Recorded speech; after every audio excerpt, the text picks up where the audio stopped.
সনাতন গোস্বামী তখনকার দিনে লক্ষ স্বর্ণমুদ্রা আয় করত। সেই সনাতন গোস্বামী অত বড় মন্ত্রী ছিল, লক্ষ লক্ষ টাকা ইনকাম করত। যেদিনকে সে বুঝলো যে জগতে একমাত্র উদ্দেশ্য হলো ভগবানের ভজন করা, চাকরি ছেড়ে দিল। গৌরীর নাম বলে রাত্রের আধারে গঙ্গা পেরিয়ে বৃন্দাবনে আসলেন। বৃন্দাবনে এসে যমুনার ধারে একটি ছোট্ট কুঠির করেছে। ছোট্ট কুঠির করে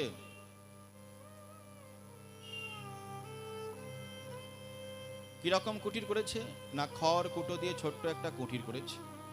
কুঠির দিয়ে জল পড়ে, আহার কোনোদিন জোটে কোনোদিন জোটে না। সন্ধ্যের পরে 3 বারই ভিক্ষা করে, যদি কিছু জোটে আটা, সেই আটায় জল দিয়ে কাঠে শুকনো করে নেয়, রুটিগুলো পুড়ে যায়, সেই পোড়া রুটি গোবিন্দকে ভোগ দিয়ে একটা আধি পায়। আর যেদিনকে জোটে না সেদিনকে কি করে জানো? বলে একদিন এক ভক্ত বলছে, প্রভু তোমার যেদিনকে জোটে না তুমি কি করো? বলে সেদিন আমি কি করি জানো? বলে সেদিন আমি হরি নামামৃত পান করি গো। সেদিনকে শুধু হরি নামামৃত পান করি। তো একটা সেট, সেই সেটের কাছে মদন মোহন আছে। সেটের বাড়িতে মদন মোহন সেখানে রাবড়ি ছানা ইত্যাদি সেবা পায়। কিন্তু ভগবান তো কোনো লোভ নেই যে রাবড়ি ছানা দিয়ে ভগবানকে ধরা যায়। ভগবান গীতায় বলেছে, নাহম বৈকুণ্ঠে যোগিনাম হৃদয় চ না মদ্ভক্ত যত্ত গায়ত্রী। নাহম বৈকুণ্ঠে যোগিনাম হৃদয় চ, আমি যোগীদের মধ্যেও থাকি না। মদ্ভক্ত যত্ত গায়ত্রী, যেখানে আমার ভক্ত সেখানেই আমি থাকি। নাহম যোগিনাম হৃদয় চ। তাই সেই সেটকে রাত্রিবেলা স্বপ্ন দিলেন ভগবান, তুই আমাকে ওই সনাতনের কাছে রেখে দিয়াই। ওই যমুনার ধারে যে খড়কুটো করে বসে আছে, কুঠিয়া করে, যার কালকে কি খাবে তার জোগাড় নেই, কিছু নেই, তার কাছে আমায় রেখে দিয়াই। সনাতনের কাছে গোপীনাথ মদন মোহন গেছে। মদন মোহন যেতে সনাতন বলছে, ঠিক আছে আমি তো নাই, যা হোক খেয়ে নিতাম, যমুনার জল খেয়ে নিতাম, কিন্তু প্রভু তুমি এসেছো আমার কাছে, আমি কি দিয়ে তোমার সেবা দেব?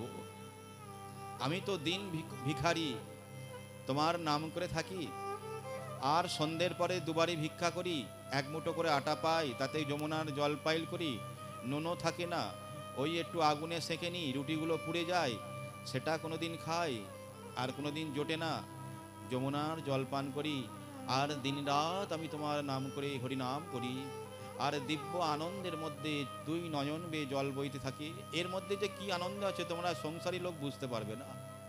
ত্যাগে আনন্দ। যেদিনকে এই দশায় আসবে সেদিনকে বুঝবে সাধুরা কেন সব ছেড়ে দিয়ে হরিনাম করে ভিক্ষা করে খায় আর নয়ন জলে বুক ভাসায়।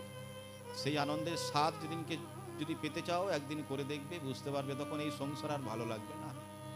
সেই জন্য আমাদের মহাজনরা বলেছেন, বিষয় ছাড়িয়া কবে শুদ্ধ হবে মন, কবে হাম হেরিব মধুর বৃন্দাবন। সংসারী লোকেদেরও মাঝে মাঝে মনে হয় সংসার আর ভালো লাগে না, সেই ক্যাচামেচি ঝামেলা। সাধু সঙ্গ করলে, একটু ভাগবত সঙ্গ করলে, বৃন্দাবনে গেলে মনে হয় ধুর এই সাধু হয়ে যাব, মনে হয়, কিন্তু সেই ভাবটাকে ধরে রাখতে পারে না, আবার মায়ায় পড়ে যায়।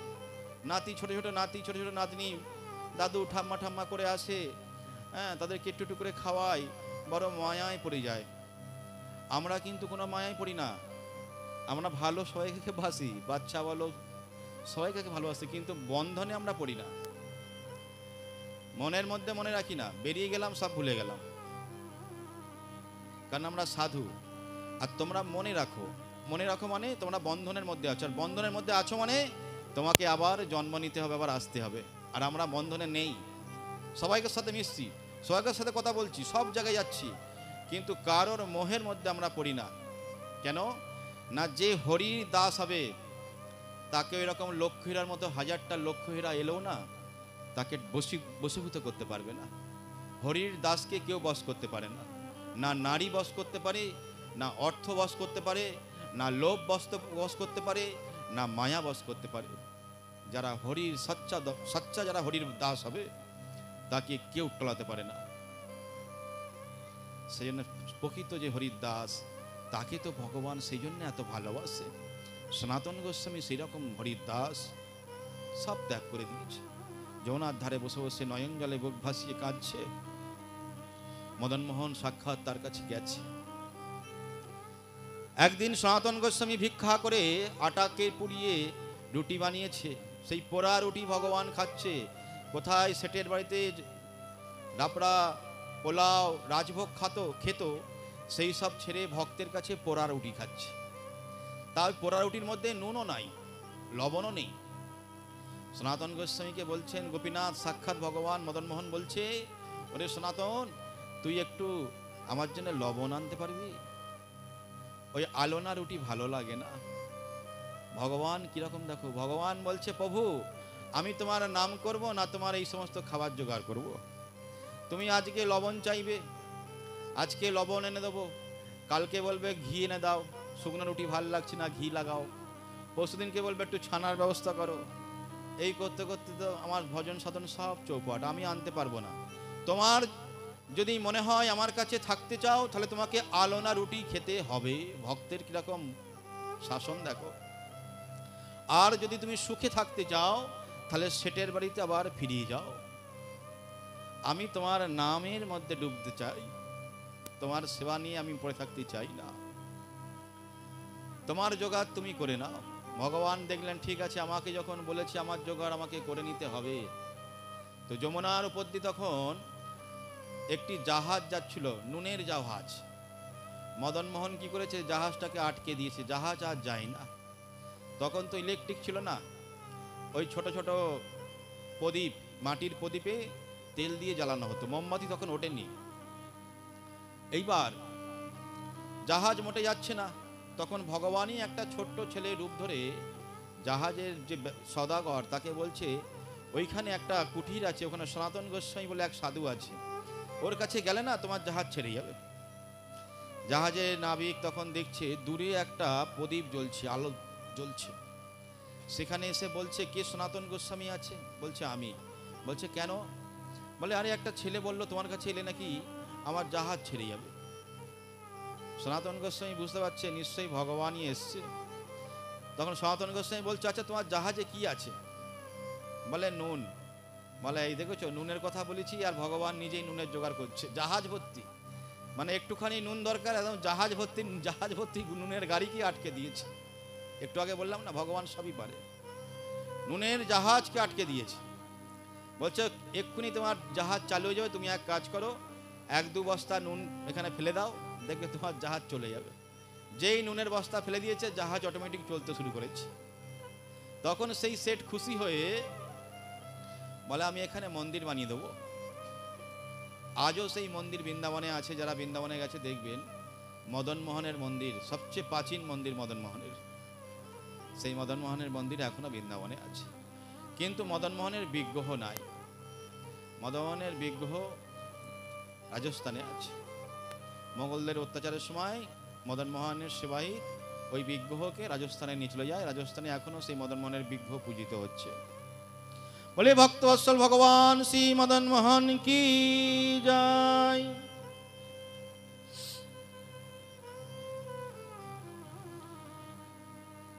সেই জন্যে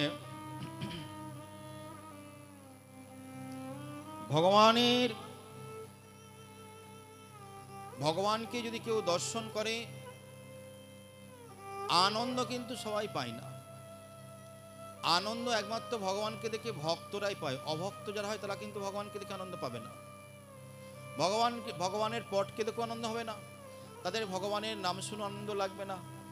সাক্ষাৎ ভগবানও যদি এসে যায় তারা দেখতে চাইবে না। তারা তো জানে না যে ভগবান কি বস্তু, আর সেই জন্য ভগবান তাদেরকে দেখা দেয়ও না। কাকে দেখা দেয়? যে ভগবানকে ডাকে, ভগবানকে ছাড়া সে আর থাকতে পারে না। ভগবানকে ডাকতে ডাকতে একটা দশা এমন আসবে, যেমন জল ছাড়া মাছ বাঁচতে পারে না, ভক্তের দশা এমন হয়ে যাবে ডাকতে ডাকতে যে ভগবানকে দর্শন করতে না পারলে সে মারা যাবে, এরকম দশা এসে যাবে, আচার কাছার খাবে। তখন ভগবানের সিংহাসন টলে যায় সেই ভক্তকে দেখা দেওয়ার জন্যে। তখন ভগবান তার কাছে এসে উপস্থিত হয়, ভগবান তাকে দর্শন দেয়।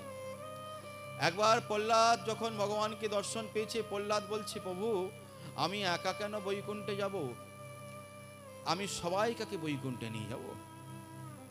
ভগবান বলে, প্রহ্লাদ সবাই বৈকুণ্ঠে যাবে না, তুমি বললেও যাবে না। বলে ঠিক আছে, আমি পরীক্ষা করে দেখি। প্রহ্লাদ তখন গিয়ে বলছে, শোনো শোনো, মানুষকে বলছে, শোনো শোনো গ্রামবাসী, শোনো শোনো নগরবাসী, ভগবান বৈকুণ্ঠে যাওয়ার জন্য সবাইকে প্রস্তাব দিয়েছে, যে বৈকুণ্ঠে যাবে আমার সাথে তাকেই ভগবান বৈকুণ্ঠে থাকতে সুযোগ দেবে।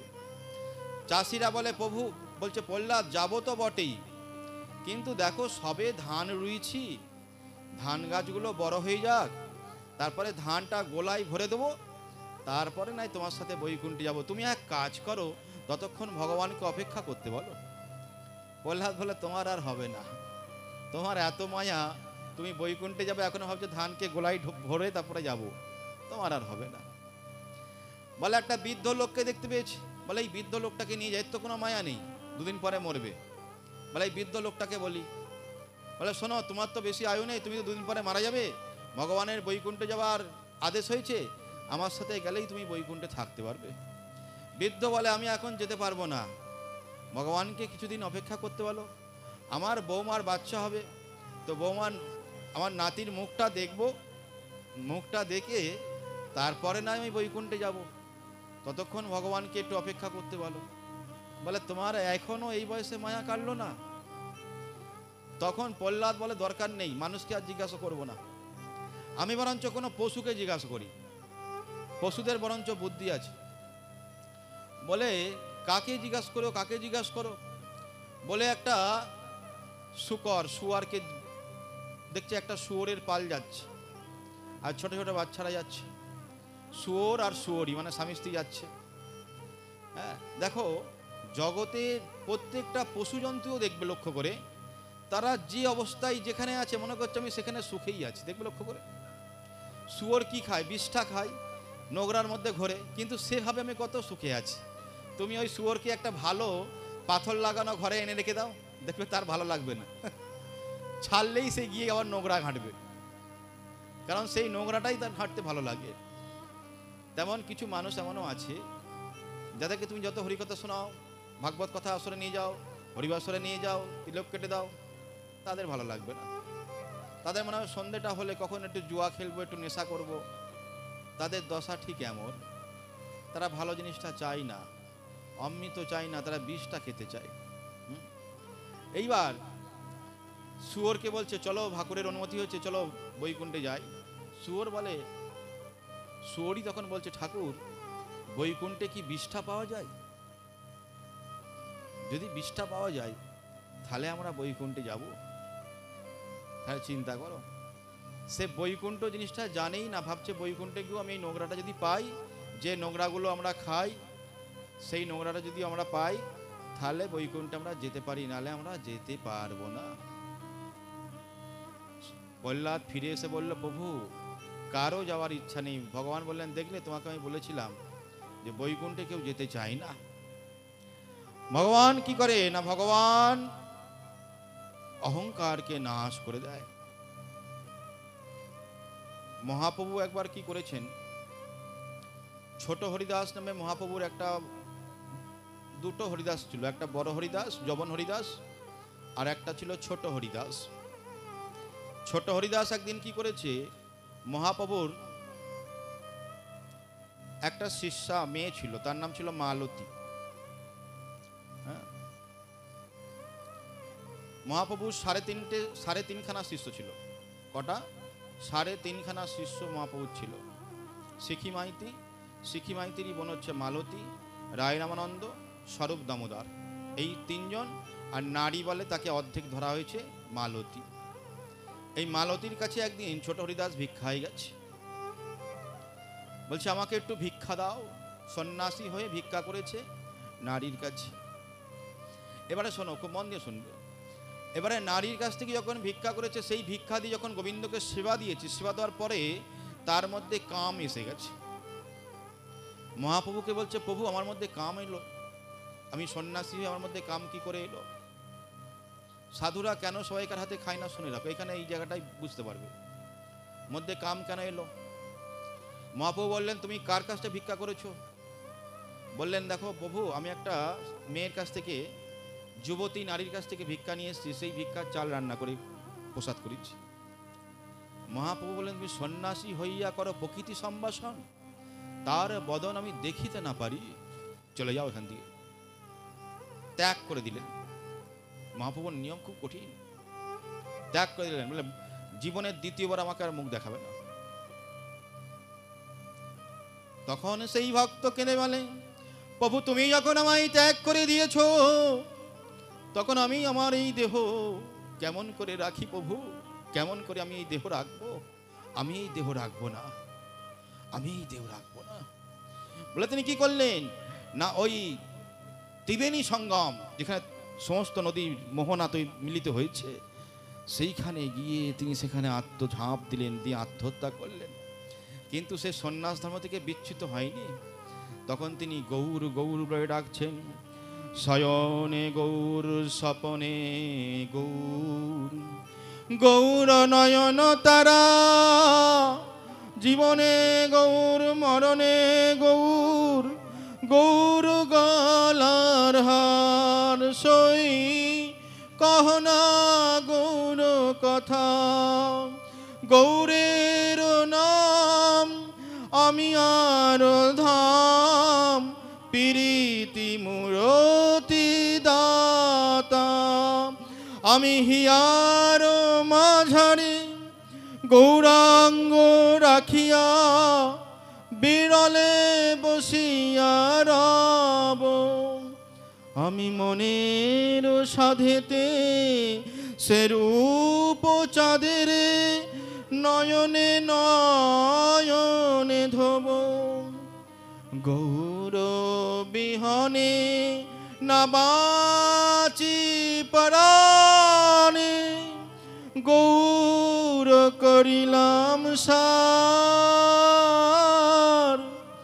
গৌর বলিতে জনম যাওক, কিছু না চাহিয়ে আর। এই বলে ঝাঁপ দিয়েছে। গৌর বিহনে না বাঁচি পরাণে, গৌর ছাড়া কেমন করে বাঁচি? গৌর করিলাম সার, যে গৌরকে সার করেছে সে গৌর ছাড়া কেমন করে বাঁচবে? যে ভগবানকে সার করেছে আমাদের মতো, তারা ভগবান ছাড়া কেমন করে বাঁচবে? বাঁচতে পারবে না। ঝাঁপ দিয়ে প্রাণত্যাগ করলেন, সঙ্গে সঙ্গে বৈকুণ্ঠ থেকে রথে তাকে নিয়ে চলে গেল। তোমরা বলবে আত্মহত্যা করলে তো সে তো স্বর্গে যায় না, কিন্তু সে আত্মহত্যা করেছে ভগবানের কাছ থেকে বিচ্ছেদের কারণে। এটা কোনো আত্মহত্যা নয়, ভগবানের কাছে চলে গেলেন। তোমরা ভাববে মহাপ্রভু কেন তাহলে তাকে ক্ষমা করলেন না? জগাই মাতাকে ক্ষমা করলেন, তাকে কেন করলেন না? না, মহাপ্রভু জগৎকে শিক্ষা দিলেন। একবার আমার ক্ষেত্রেও হয়েছিল এই ঘটনা সেম। আমি আজ পর্যন্ত 25খানা 30খানা আশ্রম চালিয়েছি, গোটা পশ্চিমবঙ্গের সমস্ত জেলায় আমি প্রোগ্রাম করি। তো আমি একবার হাওড়া জেলায় একটা আশ্রম চালাচ্ছি, তখন সেই আশ্রমে মাধবগিরি করে আশ্রম চালাচ্ছি। একবার এক বুড়িমা আমাকে পরমান্ন নিয়ে এসে দিয়েছে। পরমান্ন খাওয়ার পরে আমি বুঝতে পেরে গেছি। আমি বলি, পরমান্ন তুমি করনি, তোমার বৌমা করেছে। বলে, বাবা তুমি কি করে বুঝতে পারলে? আমি বুঝতে পেরে গেছি, খেলেই বুঝে নেব। ঠিক আছে, যার মনের ভাব যেরকম, সে রান্না করবে সেই ভাব নিয়ে, আর সেই ভাব নিয়ে রান্না যখন করবে, সেই ভাবযুক্ত রান্না যখন সাধু খাবে, তখন সাধুর মধ্যে সেই ভাব জাগ্রত হয়ে যাবে। সেই জন্য সাধুরা যাত্রার হাতে খায় না। একবার এক সাধু চোরের বাড়িতে অন্ন খেয়েছে, তার মধ্যে চুরি প্রবণতা জেগেছে, সে তখন সাধু চুরি করেছে। সবাই সাধুকে ধরেছে, সাধু চুরি করেছে। সাধু বলছে, দেখো আমি তো দোষী নয়, আমি আচ্ছা ওই বাড়িতে আমি সেবা করেছিলাম, ওরা কেমন? বলে, ওরা তো চোর। বলে, ওই চোরের অন্ন খাওয়ার কারণে চোরের প্রবৃত্তি জাগ্রত হয়েছে। কিন্তু সাধারণ লোক এগুলো বোঝে না, মানে না। সে না, সাধারণ লোকের মনের বৃত্তি পাল্টে যায়, কোনো মুহূর্তে মুহূর্তে পাল্টে। সাধারণ লোক কী করে? যার তার ঘরে খেয়ে নেয়। হ্যাঁ, কে ভ্রূণ হত্যা করেছে, ভ্রূণ হত্যা যে করে তার গৃহেতে খেতে নেই, তার হাতে খেতে নেই, অকল্যাণ হবেই হবে। ব্রহ্ম হত্যা যে করেছে, পিতামাতাকে যারা অত্যাচার করে তাদের হাতেও খেতে নেই, তাদের দোয়া জিনিসও খেতে নেই, পাপের ভাগিদার হয়ে যায়। হ্যাঁ, যারা বৈষ্ণব অপরাধী তাদের হাতে খেতে নেই, তাদের ঘরেও খেতে নেই। সব জায়গায় খাওয়া যায় না, আহার নিদ্রা এগুলো সব জায়গায় করা যায় না। দেখো সাধুদের মধ্যে একটা পাওয়ার দেওয়া আছে, সাধুদেরকে একটা পাওয়ার দেওয়া আছে। সাধুরা সব কিছু হজম করতে পারবে, কিন্তু সাধারণ লোক সেটা হজম করতে পারবে না। সাধুদের একটা ভজন আছে, সাধুরা যে ভজন করে সাধারণ লোক করে না, সেই ভজনের শক্তিতে তারা পারবে। তাহলে সাধুকে কখনো অনুকরণ করতে যাবে না। এখন গ্রাম বাংলায় দেখা যায় সবাই পণ্ডিত হয়ে গেছে, সবাই বিধান দিচ্ছে, যে দীক্ষা নেয় না সেও বিধান দিচ্ছে, বলে একাদশীতে এসব খেতে নেই। তো হাসি লাগে এগুলো শুনে।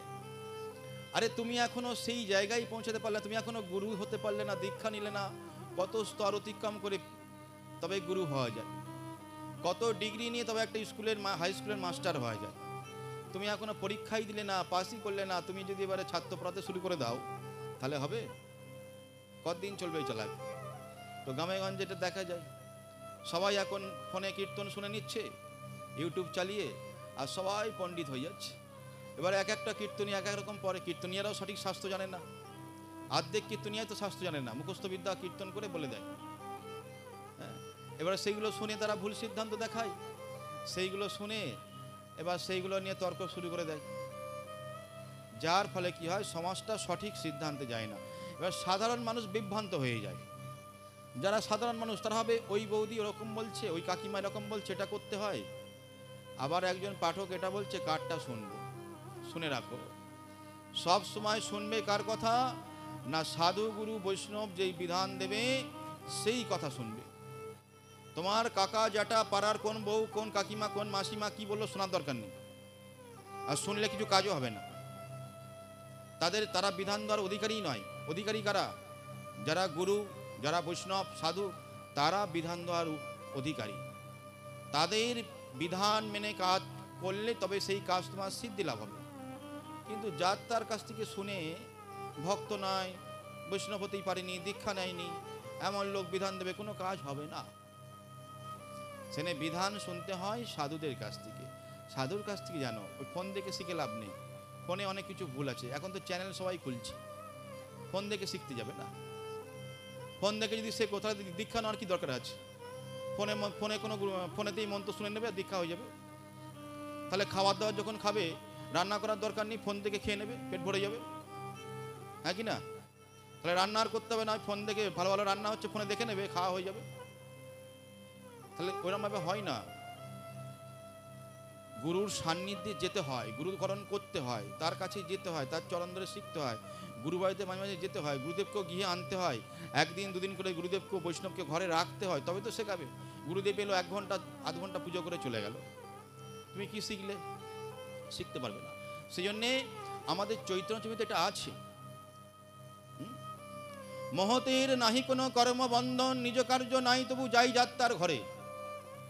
বৈষ্ণব সন্ন্যাসীরা তখন থেকেই সত্যযুগ থেকেই তারা কি করতো, পায়ে হেঁটে যেত, তো যে কোনো গৃহস্থের ঘরে ঢুকতো, একদিন দুদিন, একদিন রাত কাটিয়ে চলে যেত। ওই যে সাধুগুরু বৈষ্ণব একদিন তোমার গিয়ে রাত কাটালো, তোমার সারাদিনের যে তোমার জীবনটা দেখলো, তুমি সারাদিন কিরমভাবে সংসারটা কাটাও, কিরমভাবে তুমি জীবনটা চালাচ্ছ, দেখলে তবে তো বলা যাবে যে তোমার এইটা ভুল হচ্ছে, ওটা ভুল হচ্ছে। আর যদি গুরুদেব 1 ঘন্টা এসে চলে যায়, তুমি সারাদিন কেমন করে কাটছো, কিরমভাবে খাচ্ছ, কিরমভাবে পূজা করছো, কিরমভাবে ঘর থেকে বেরোচ্ছ, স্বামীর সঙ্গে কিরম আচরণ করছো, স্ত্রী জানবে কেমন করে? আর ভুলটা যদি না জানতে পারো, শিক্ষাটা দেবে কি করে? সেই জন্য সাধুগুরু বৈষ্ণবকে গিয়ের মধ্যে আনতে হয়। 1 দিন 2 দিন 15 দিন 20 দিন 1 মাস রাখো, তোমার কল্যাণ হবে, সেই গ্রামেরও কল্যাণ হবে, সব শিখতে পারবে, পরিবর্তন হবে। হ্যাঁ, নাহলে হাসিয়া খেলিয়া দিন চলে যাবে, আর শেষে জমালায় চলে যাবে, কিছু লাভ হবে না। বংশে যদি একটা বৈষ্ণব হয়, 21 কুল উদ্ধার হয়ে যাবে। 7 পুরুষ মাতৃকুলের, 7 পুরুষ পিতৃকুলের, আর 7 পুরুষ যারা এখনো আসেনি, জন্মায়নি, তারা উদ্ধার হয়ে যাবে। ডাক্তার করেছো, ইঞ্জিনিয়ার করেছো, ব্যারিস্টার করেছো, সেই ছেলের দ্বারা তোমার কোনো কল্যাণ হবে না, সেই ছেলের দ্বারা তোমার বংশের উদ্ধার হবে না, সেই ছেলের দ্বারা ভালো মন্দ খাওয়া হবে, শরীরটা পুষ্ট হবে, আত্মা পুষ্ট হবে না, মন পুষ্ট হবে না, মনে শান্তি হবে না। শান্তি কোনো বাজারে কিনতে পাওয়া যায় না, যে 5 কুড়া বাজারে গিয়ে আমি 1 কিলো পটলের মতো কিনে নিয়ে আসবো। পয়সা দিয়ে শান্তি কেনা যায় নাকি? পয়সা দিয়ে কোনো শান্তি কেনা যায় না। যদি কেনা যেত না সবাই সুখী হয়ে যেত। শান্তি একমাত্র ভগবানের নামে আছে। তব কথামৃত, হ্যাঁ, তপ্ত কাঞ্চন, ভগবানের এই দিব্য কথামৃত নাম তাপিত দেহকে শীতল করে দেয়। আমাদের মনটা তাপিত হয়েছে, বিষয় জ্বালায় জর্জরিত হয়ে আছে। সকাল হলে স্ত্রী ব্যাগটা ধরে দেওয়া, বাজার যাও, ছেলে বলে পেন্সিল নেই, বই নেই, আনো, এই ছুটছে, সারা জীবন ধরে ছুটছে। আরে ভাই কবে থামবে? সাধু হলো বটবৃক্ষ, যখন পথিক গরমকালে যায় না তখন বটবৃক্ষের তলায় বসলে শীতল হাওয়া খেয়ে তার পানটা শীতল যেমন হয়ে যায়, তেমন সাধুর কাছে বসবে, সাধু বলবে আরে কত ছুটবি গাধার মতো, বস এখানে, সংসারকে ফাঁকি দেওয়া শেখ। তুই কি এই করতে এসছিস? হ্যাঁ, সংসারের ভূত হয়ে খালি ভূতের বোঝা বয়ে ধরে বেড়াবি? এখানে এসছিস কিসের জন্য? ভগবানের নাম করার জন্য। কিন্তু সেটা ভুলে গিয়ে খালি বউ কি বলছে, বাচ্চা কি বলছে, আত্মীয় বলছে আজকে তুমি এইটা করো, খাবো আমরা, কালকে ওইটা খাবো। তো সারা জীবন তুমি খালি পরের চাহিদা, পরের ইচ্ছা পূরণ করেই তোমার জীবন শেষ হয়ে যাচ্ছে। কোনোদিন ভেবেছো যে আমার উদ্দেশ্যটা কি, আমার ইচ্ছাটা কি করে পূর্ণ হবে, আমি কি করে শান্তি পাই? সেই দিন কোনোদিন ভাবোনি, ভাবার চিন্তাও মনে আসেনি। কোন দিন আসবে যেদিনকে সাধু তোমাকে বোঝাবে, দেখো তুমি এইটা, তুমি কোথায় ছুটছো ভাই। যেমন কাউকে যদি ভূতে ধরে দেখবে একই জায়গায়, ওটা বলে নিশা টাকা, একই জায়গায় ঘুরছে, মনে করছে আমি ঘরে যাচ্ছি, কিন্তু সারা রাত ধরে একই জায়গায় ঘুরছে। সেরকম সংসারের মানুষ এরকম মায়ার বন্ধনে পড়ে গিয়ে সারা জীবন, শৈশব থেকে যৌবন, যৌবন থেকে বার্ধক্য, সারা জীবন শেষ করে দেয়। ছেলে মেয়ে সংসারের জন্য কিছু বুঝতে পারে না। তারপর যখন একদম বিছনাসজ্জা হয়ে যায়, যখন আর চলতে পারে না, ভালো করে খেতে পারে না, যখন দেখে বা তারই ছেলে মেয়ে যাদের জন্য ঘর বাড়ি করে দিল, নিজে না খেয়ে, নিজে না ঘুমিয়ে, নিজে ছেঁড়া কাপড় পরে, নিজের সকাল্লা সব কিছু ত্যাগ করে, সে নারী হোক আর পুরুষ হোক, সব কিছু শেষ করে দিয়ে যখন ঘর বাড়ি গাড়ি বাড়ি সব ছেলে মেয়েদের জন্য করে দিল, সেই ছেলে মেয়ে তোমাকে যখন শেষ বয়সে তোমাকে এক গ্লাস জল চাইবে দিতে আসবে না, তখন তোমার মনে হবে এই সংসারটা বেকার, সব করলাম, অমুক বৈষ্ণবরা ঠিকই বলেছিল যে সংসার বৃথা। কিন্তু তখন বুঝতে পেরেও কিছু লাভ হবে না, তখন আর ডেকেও কিছু লাভ হবে না, ডাকতে পারবে না তখন, হ্যাঁ, পারবে না। কারণ এর জন্যে রেগুলার সাধুসঙ্গ করতে হয়, ভাগবত কথা শুনতে হয়, নাহলে কি হবে, ওই পানা বছরে একবার নিয়ম মাফিক একবার ভাগবত শুনতে হয়, শুনে নিলাম, আবার ভুলে গেলাম, মায়ার মধ্যে ডুবে গেলাম। কেমন হবে? পানা পুকুরে ঢিল ছোনার মতো। পানা পুকুরে ঢিল ফেললে দেখবে যতক্ষণ ঢিল ফেলবে ততটা এরিয়া পরিষ্কার হয়ে যাবে, আবার আস্তে আস্তে বন্ধ হয়ে যাবে। তেমন ওই একবার ভাগবত শুনলে হবে না। ভাগবত শোনো, একবার শুনলেও কাজ হবে, কিন্তু সেটা যখন তুমি নিজের জীবনে কাজে লাগাবে, কাজে লাগিয়ে ভাগবত নিরন্তর শোনো। প্রতিদিন তো আসর হবে না, কিন্তু ফোনের মধ্যে ভাগবত শুনতে থাকো, দেখবে আস্তে আস্তে মন পরিবর্তন হবে, তোমার চিন্তা পাল্টাবে, তোমার বিবেক পাল্টাবে, তোমার বুদ্ধি পাল্টাবে, তোমার চিত্ত শুদ্ধি হয়ে যাবে। তখনই সঠিক রাস্তাটা তুমি বুঝতে পারবে যে কোন পথ দিয়ে সঠিক পথে আমি হাঁটতে পারবো, আর কোন পথ দিয়ে গেলে আমি সঠিক গন্তব্যে পৌঁছতে পারবো। গন্তব্যটা যদি ভুল হয়ে যায় তো সারা জীবন ঘুরতেই থাকবে। এই যে প্রসাদ সেবা করো না, প্রসাদে বলছো ঝালটা ঠিক হয়নি, এই রসটা একটু মোটা হলে ভালো হতো, হ্যাঁ, নুনটা কম হয়ে গেছে। প্রসাদে এগুলো কখনো বলা যায় না। তোমার যদি এরকমই ইচ্ছা থাকে, স্বাদের জন্য কি খেতে এসছো? প্রসাদ কত ভাগ্য বলে পাওয়া যায়। স্বাদের জন্য যদি খেতে হয় তো তুমি হোটেলে খাও না, কি বারণ করেছি? প্রসাদ যেমনই হয় তেমনই গ্রহণ করতে হয়। তেমনই ভাগবত হচ্ছে অমৃত, এখানে অমৃত সুধা পান করো। এখানে ওই সমস্ত নাচার বস্তু জিনিসটা নয়, যে ফাংশনে যেরকম নাচলাম ঢেই ঢেই করে, সেই বস্তু এখানে নয়, তাহলে কি অপরাধ হয়।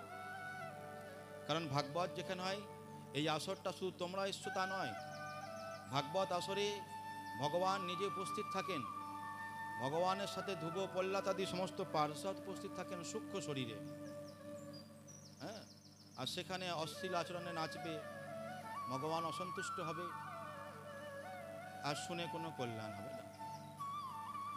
নাচো, নিত্য একটা সেবা, কিন্তু নাচার মধ্যে শালীনতা থাকবে। ভগবান নাচতে বারণ করেনি, নাচও একটা সেবা, 64 সেবার মধ্যে নিত্য একটা সেবা, কিন্তু নিত্যর মধ্যে একটা শালীনতা থাকবে। সেই সঙ্গীতের মধ্যে, যে সঙ্গীতে নাচছো সেই সঙ্গীতের মধ্যেও একটা শালীনতা থাকবে। একটা প্রেমে নাচা